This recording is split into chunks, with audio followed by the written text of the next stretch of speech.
अभी तक आपने पिछले वीडियो में पढ़ा था ऑक्टल टू डेसिमल कैसे कन्वर्ट करते हैं, तो आपने नोट भी किया होगा। लेकिन अब नेक्स्ट जो सवाल आएगा वो आपका आएगा ऑक्टल टू हेक्साडेसिमल। ऑक्टल का जो आधार होता है वो 8 होता है, ठीक है, और हेक्सा का जो आधार होता है वो कितना होता है, 16 होता है।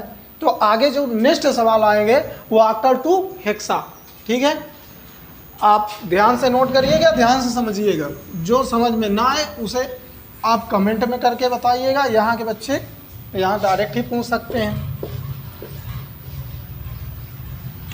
अच्छा, एक चीज़ सभी लोगों से हम पूछ रहे हैं, ऑनलाइन तथा ऑफलाइन वाले बच्चों से, कि कोई ऐसी जगह है जहाँ पर कंप्यूटर का काम ना आता हो। कोई ऐसा जो नज़र में हो कि यार वो जहाँ पर कंप्यूटर ना काम आता हो, चाहे कोई कंपनी हो, चाहे बैंक हो, चाहे रेलवे हो, चाहे वायुसेना हो, चाहे जहाँ पर A to Z आपको हर जगह कंप्यूटर ही मिलेगा, क्योंकि आज का जो ज़माना चल रहा है वो डिजिटली है, ठीक है। अब देखते हैं आगे, नेक्स्ट सवाल है ऑक्टल टू हेक्साडेसिमल। तो ऑक्टल की क्या पहचान होती है, 8 होती है, और हेक्सा की क्या पहचान होती है, 16, ठीक है। उसके आधार से आपको पता लगेगा।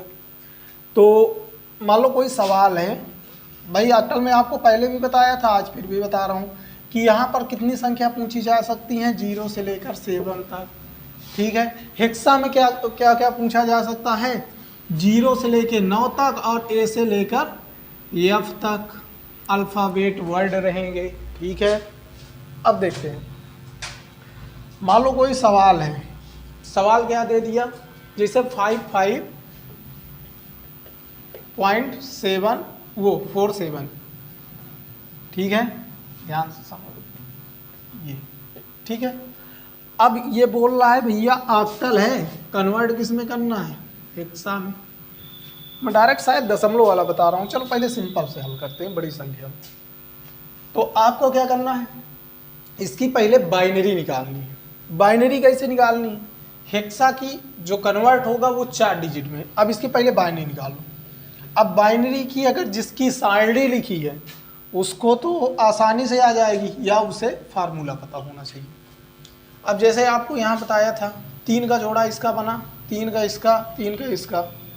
अब जैसे देखो, 1 दूनी 2 दूनी 4, 1 दूनी 2 दूनी 4, 1 दूनी 2 दूनी 4, 1 दूनी 2 दूनी 4, 1 दूनी 2 दूनी 4, 1 दूनी 2 दूनी 4 क्यों हम लिख रहे हैं, क्योंकि जो आधार है उससे ज़्यादा हमें नहीं जाना है। जैसे 1 दूनी 2 दूनी 4 दूनी 8, यानी कि उसके बराबरी पर है, तो वहाँ पर हमें नहीं जाना है, ठीक है। तो इसीलिए हमने उससे एक कदम पीछे ही रखे। तो यहाँ पर अब ध्यान से समझिएगा। अब यहाँ पर मैं आपको बताया था कि जो जो संख्या काउंट करने में 7 प्राप्त हो वहाँ पर रखना है 1, नहीं तो 0, ठीक है। तो 4 और 2, 4 + 2 + 1 को जोड़ोगे तो क्या प्राप्त होगा, 7। यानी कि तीनों संख्याओं को हम जब जोड़ेंगे तो हमें क्या प्राप्त होगा, 7, है ना।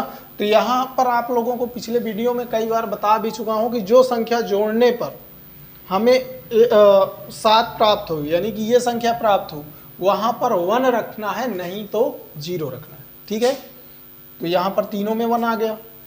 4 में क्या है, तो हमें डायरेक्ट से 4 मिल रहा है ना। तो हमें क्या करना है, सीधे डायरेक्ट 4 में लाइन लगाना है और बाकी जगह 0। 5 में क्या करना है, 4 और 1 जोड़ोगे तो हमें क्या मिलेगा, 5 या 5, है ना। तो यानी कि 4 और 1 जोड़ने पर हमें क्या मिल रहा है, 5। तो यहाँ 2 का कोई काम नहीं, तो इसमें लगा दो 0। 5 में क्या है, 4 और 1 जोड़ोगे तो 5, वही संख्या है, इसमें भी वही संख्या है ना।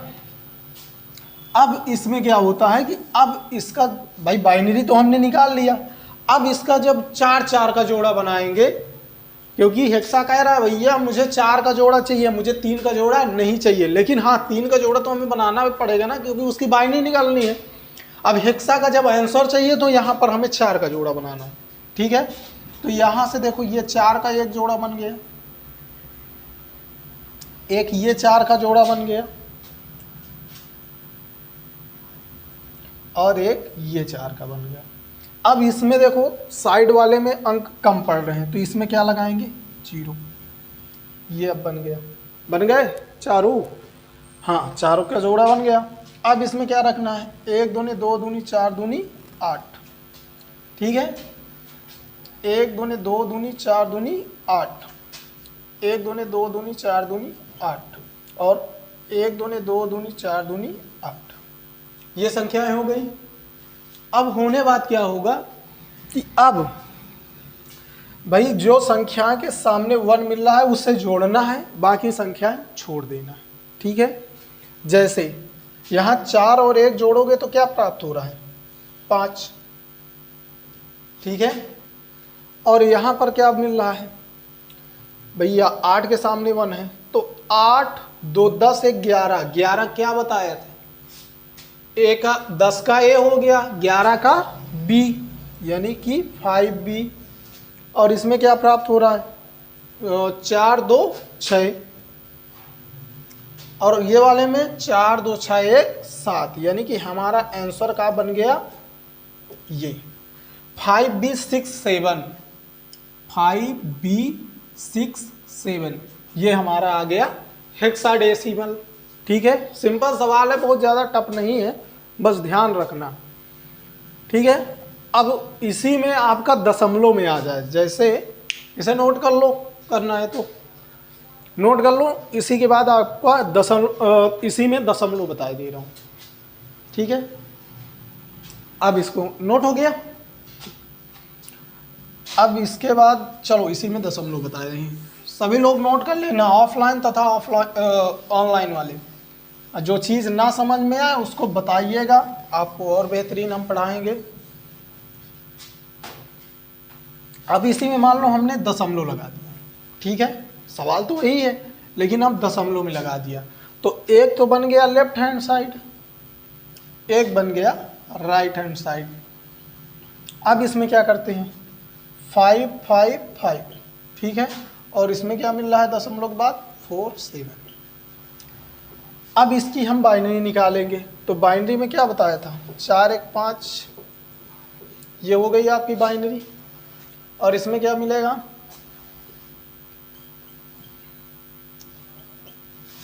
होगी बाइनरी। अब मुझे मतलब मैं डायरेक्ट रख रहा हूँ इसलिए कि आपको कई वीडियो में बताया हूँ, आप वो वीडियो को समझ जाओगे तो ये सवाल आसानी से समझ जाओगे कि हम डायरेक्ट आंसर कैसे रख देते हैं, ठीक है।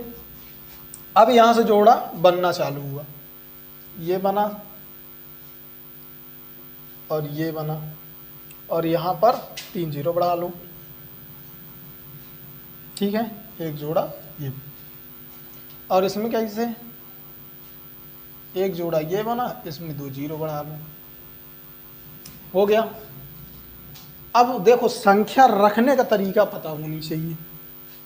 जैसे इसमें 1 2 2 2 4, वो नहीं गलत है, 1 2 2 2 4 2 8, 1 2 2 2 4 2 8, 1 2 2 2 4 2 8। इसमें तो डायरेक्ट आपको 1 मिल रहा है, क्यों बच्चों समझ में आ रहा है कि नहीं 1 मिल रहा है तो ये तो डायरेक्ट 1 आ गया। 4 2 6 मिल रहा है, इसमें 6 आ गया। इसमें 8 1 9 मिल रहा है ना, नहीं 9 कहाँ से मिलेगा, 8 4 12 1 13, 13 क्या होता है D, A B C O D, ठीक है। यानी कि हमें लेफ्ट हैंड साइड से क्या मिला 1 6 डी। अब राइट हैंड साइड में देखते हैं,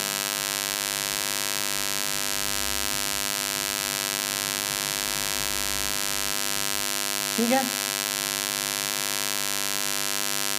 और 8 1 9 मिल गया, ठीक है, 8 1 9 और इसमें क्या वो इसका क्या मिल गया 8 4 12, 12 क्या होता है ए बी सी यानी 9 सी, यानी कि हमारा जो अब आंसर मिलेगा वो मिलेगा 16D.9 सी, ये हमारा आंसर,